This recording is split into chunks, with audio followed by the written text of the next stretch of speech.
देवियों सज्जनों, कहानियां हमारे आसपास ही होती हैं। कुछ कहानियां दिल को छू जाती हैं और कुछ जिंदगी जीने का नजरिया बदल देती हैं। आज की कहानी एक ऐसे ही शख्स की है। उसका नाम है राघव। राघव उस गांव के आखिरी छोर पर रहता था। जहां गांव खत्म होता था, वहां राघव की दुनिया शुरू होती थी, एक टूटी फूटी झोपड़ी में। यह झोपड़ी सिर्फ मिट्टी और फूस की नहीं बनी थी, यह सपनों और मजबूरियों से भी बनी थी। बचपन से ही राघव ने गरीबी को अपने साए की तरह पाया। कभी पेट भर खाना मिला तो कभी पानी पीकर ही सो जाना पड़ा। लेकिन उसकी आंखों में एक अजीब सी चमक थी, एक उम्मीद की चमक। राघव का बचपन खेल कूद से ज्यादा जिम्मेदारियों में गुजरा। जब उसकी उम्र के बच्चे पतंग उड़ाते थे, तब राघव अपने बाबूजी के साथ खेतों में काम करता था। अपने हाथों में पड़े छालों को देखता, पर कभी हिम्मत नहीं हारता था। उसके परिवार में थी उसकी पत्नी सीता और 2 छोटे बच्चे। सीता उसकी हिम्मत थी, उसका हौसला थी। जब राघव दिन भर की थकान से टूटकर घर आता, तो सीता की एक मुस्कान उसकी सारी थकान मिटा देती थी। जिंदगी मुश्किल थी, बहुत मुश्किल।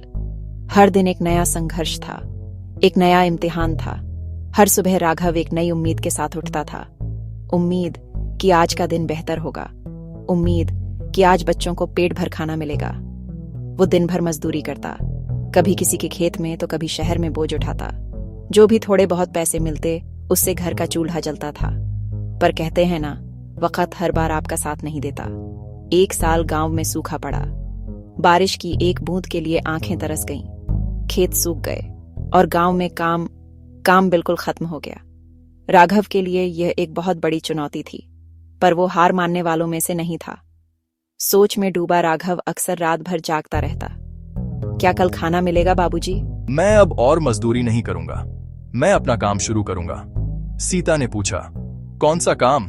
राघव, मैं ईंटों की भट्टी लगाऊंगा।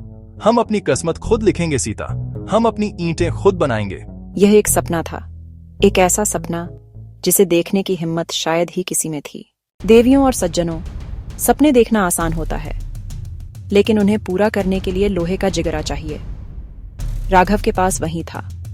उसने अपनी भट्टी का काम शुरू किया। अरे, यह राघव पागल हो गया है। जिसके घर में चूल्हा जलाने को पैसा नहीं, वो भट्टी जलाएगा। लोगों की बातें चुभती थीं, बहुत चुभती थीं, लेकिन राघव ने अपने कान बंद कर लिए। उसने सिर्फ अपने दिल की सुनी। उसने मिट्टी खोदना शुरू किया। सीता और बच्चे साथ थे। दिन भर राघव मिट्टी तैयार करता, उसे सांचे में ढालता और कच्ची ईंटें बनाता।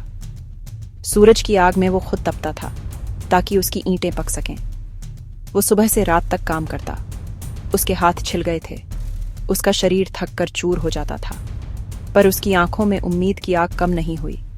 उसने कर्ज लिया, कुछ सामान उधार पर उठाया, धीरे धीरे छोटी सी भट्टी तैयार कर ली। जिस दिन राघव ने पहली बार अपनी भट्टी में आग जलाई, उसकी आंखों में खुशी के आंसू थे। ये जीत के आंसू थे। आग की लपटें जैसे आसमान को छूना चाहती हों। पूरा परिवार उस आग को देख रहा था। यह सिर्फ भट्टी की आग नहीं थी, यह राघव के सपनों की आग थी, उसके विश्वास की आग थी। कई दिनों की मेहनत के बाद पहली लाल ईंटें बाहर निकलीं। वो उसे सहलाता जैसे अपना बच्चा हो। उसकी मेहनत का फल, उसके पसीने की खुशबू, उसके संघर्ष की कहानी उस ईंट पर लिखी थी। आप जानते हैं, सच्ची मेहनत की गूंज बहुत दूर तक जाती है। राघव ठेले पर ईंटें कस्बे ले गया। शुरू में मुश्किलें आईं, बड़े ठेकेदार मुंह फेर लेते।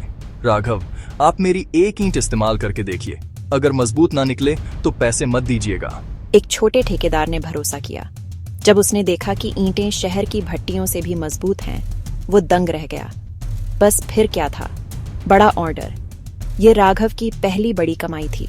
इतने सारे नोट हाथ में पकड़कर उसकी आंखें भर आईं। वो सीधा घर भागा।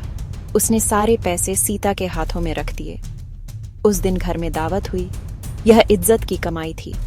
अब गांव वाले उसे सलाम करते थे। एक ठेले से सफर अब बैलगाड़ी तक आ गया। भट्टी दिन रात चलती और लोगों को काम मिला। सबसे बड़ी खुशी, बच्चे स्कूल। राघव, खूब पढ़ना, इतना पढ़ना कि तुम्हें कभी किसी के सामने हाथ ना फैलाना पड़े। शिक्षा वो रोशनी है जो अंधेरा मिटा देती है। जिंदगी पटरी पर लौट रही थी। कहते हैं जब किस्मत इम्तिहान लेती है तो वो अकेले नहीं आती। एक रात मौसम ने करवट ली। आसमान में काले बादल, तेज हवाएं और तूफानी बारिश। सारी कच्ची ईंटें खुले में पड़ी थीं। उसने बचाने की कोशिश की पर सब कुछ तहस नहस। भट्टी ठंडी पड़ गई। सुबह मंजर दिल दहला देने वाला था। राघव की सालों की मेहनत बह गई। वो घुटनों के बल बैठ गया। ऐसा लगा जैसे फिर से वहीं आ गया हो जहां से शुरू किया था। सीता ने सहारा दिया। बच्चे लिपट कर रोए। गांव वाले अफसोस जताकर बोले, हमने पहले ही कहा था। उस रात नींद नहीं थी। उसे अपनी पहली कमाई, वो इज्जत याद आई। उसने सोचा, तूफान मेरी ईंटें बहा सकता है, मेरी भट्टी तोड़ सकता है, लेकिन मेरे अंदर की आग को नहीं बुझा सकता। अगले दिन एक नया राघव पैदा हुआ। उसने मलबा हटाना शुरू किया। इरादे फौलादी थे। काम दिया हुआ लोग भी लौट आए। सबने मिलकर भट्टी को फिर खड़ा किया। इस बार मेहनत दोगुनी, जज्बा चौगुना। पहले से मजबूत भट्टी। ईंटें फिर बाजार में छा गईं। उसने कई भट्टियां खोल लीं। वो गांव का सबसे अमीर आदमी बन गया, पर अपनी जड़ें नहीं भूला। कई साल बीत गए। असली सफलता उसके गांव में दिखी। जहां कभी सूखा था, आज वहां हरियाली थी। उसने गांव में एक बड़ा सा स्कूल बनवाया ताकि कोई बच्चा शिक्षा से वंचित ना रहे। एक छोटा हॉस्पिटल भी। पूरा गांव उसका परिवार जैसा था। आपकी सफलता का राज? मैं कभी गरीब था ही नहीं, क्योंकि गरीबी तो सोच में होती है।